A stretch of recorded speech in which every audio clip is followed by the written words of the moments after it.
Again? How would you sum up that evening for your side? Enjoyable. It's got to be. You're playing one of the biggest clubs in the world. You're playing in front of 74,000 fans at a magnificent stadium. If you can't enjoy that, then you should give up football. It was a great experience for the players.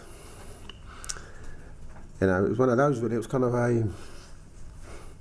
you kind of plan all week thinking, is he going to change? Is he not going to change? Is he going to play? Is he going to play? And all of a sudden you look at the team sheet and it's like, Jesus, he's going full throttle on this one, So, and that's what you want as a player. When you come to Old Trafford, you want to play against the best, that Man United have. And we were fortunate to do that today. So, overall, yeah, listen, we're never going to win. We're not going to win. Ready to win the FA Cup, that's for sure.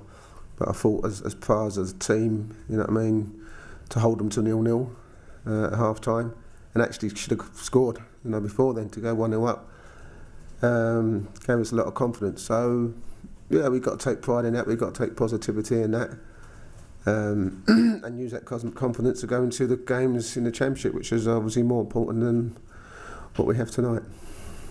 Obviously, Andy Carroll's red card wasn't ideal in terms of the timing or for the player himself. Must be disappointing. I'm disappointed with the referee, for first and foremost, because the first one in the corner wasn't even a yellow card. The linesman's not even flagged. If you looked at the Man United players, they're walking away thinking it's a goal kick. Next minute, the linesman can't wait to get his yellow card out. It's a poor decision. But once you get booked, then you're on a tightrope. And you had a poor tackle against Ericsson, which easily could have been another booking. And the second one on Casemiro, I think he's sliding, but if you look at, he's probably lifting his legs away because he knows you can't go through him. And the referee plays on. Next minute, the crowd go up a little bit, and he turns around and again can't wait to book him. So that's the only probably negativity on tonight, which would have been a wonderful night and the occasion and experience for everyone. But that's a bit of a downer for me because we're losing for the Watford game on Saturday. Paul, as a midfielder, what would you say about Casemiro as a player of that performance? Listen, you're not going to... Casemiro is a Champions League winner. You know what I mean? He's a fantastic player. He's a great player. And it's irrelevant what he does against Reading Football Club. That matters. You're not based, when you play for Man United, you're not based on what you do against Reading or other teams or Leicester or Southampton, no disrespect. You base it on what you do against Manchester City and Arsenal and Liverpool and Chelsea and win titles. That's what you base it on. Okay, so that's the standard they got to have.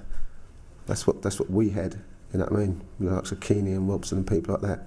You base it against the best teams, but what, so as much as he scores against us, it doesn't mean anything to me as a midfield player because that's not important. It's not important to me at all. It's important that you've got someone like that who can go against the big guns and perform the way he did today. That's how you judge a Man United player, not on what happened today. You've seen a lot of United, obviously, the pundit as well. So you've seen where they were and where they're going, or seem to be heading to. Clearly got a lot of affinity for the place. You could see that in the way when you walked out with Stephen McLaren. How different are United now to a year or so ago? No, listen. I'll tell you what. And there's no disrespect, but I just felt if we'd have played United a year ago, we'd have come here thinking you've got a right good chance of beating them. I actually felt that because I felt United had lost their presence. I felt teams were coming to Old Trafford thinking that they can get something, as Burnley did and Villa did. But I think under Ten Hag in such a short space of time, he's lifted the whole the club. You know what I mean? You can see now there's a. I always felt the last 2 or 3 years have been tough for the Man United fans, and there's kind of been a kind of disparity between the fans and the players and the club. And it looks to me that Ten Hag's actually starting to bridge that gap, and you can see that today. The fans are buying into what's going on at the club. Yes, it's going to take time, but they are starting to get a presence about them. And that's important because if you go back to the Fergie years, that's what it was, having the presence and the quality of players. And it might take 2 or 3 years. We've seen that against Manchester City, even though they beat Manchester City, they kind of sat back. We wouldn't have done it in our time, but they're not quite there yet. But he seems to really got the club in the right position it should be to go forward, and it's his way. It looks like he's doing all the things. There's no stuff coming out about players this, players that, fragmentation in the change room. They all look like they're all pulling together, and that's really important. So I'm pleased. I'm really pleased as a Man United player to see, hopefully the future looking bright. Well, the last manager they had who did anything like that was Fergie, wasn't it? No disrespect to the others. He's had that level of control and respect and discipline. And Listen, I think you look at the, I think for David Moyes, you didn't really have enough time. David Moyes to stamp his authority onto it, but I think as a manager, I think the problem you sometimes you have is that you, this head coach title, when you're governed by other people and there's too many people involved. But I think the Ten Hag, he knows what he wants. Even before he came, he sat down and said, we'd have to do it this way, that way.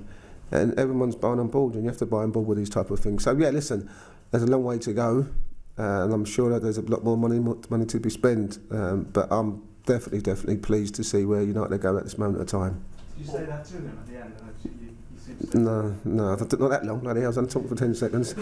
No, listen, I just said to him, listen, all the best. I said, you're doing a very good job, and I wish you luck in the 5th round. And as simple as that. Or you won the League Cup and the FA Cup, I think, with United. Can United go on and do that this year? And any reason why not?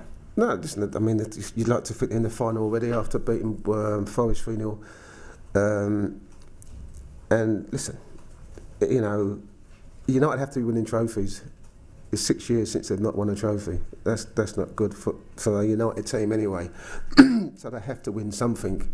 And the fans have always been brought up on winning something, whether it's a league or FA Cup or League Cup. So it'd be nice, for Ten Hag in his first year to pick up some silverware. He's got a great opportunity now in the Carabao Cup. Obviously the FA Cup depends who you get drawn, but if United play the way they have been, there's no reason why they can't. Paul, sorry, but Joe London, is he injured, or what was the story behind him coming off? I found it a difficult decision, today, because I just think sometimes when you look at the bigger clubs, and they kind of they have an FA Cup goalkeeper, and a League Cup goalkeeper, and I thought Dino played well against Watford, and it was a kind of tough decision whether to keep Dino or play Joe. But obviously the quality that we had tonight was obviously a lot better than we had against Watford, no disrespect. So I actually felt sorry for not playing him today, you know what I mean? Because obviously you can imagine everyone this week's been running around a lot more than they have been, trying to get into the starting lineup, which is only a natural thing. And I kind of felt sorry for Dino. So it was always, once a game had kind of gone behind us, I always wanted a kind of idea of bringing him on for 15, 20 minutes. So, I'm pleased about that. Yeah, and obviously out of the cup now, but it must have been a nice moment for you and the fans at least to get a goal to take back. Yeah, I'm sure this is the third time, Jim, we haven't scored against them, so it was nice to get a goal. And listen, I think the most important thing for us was to come.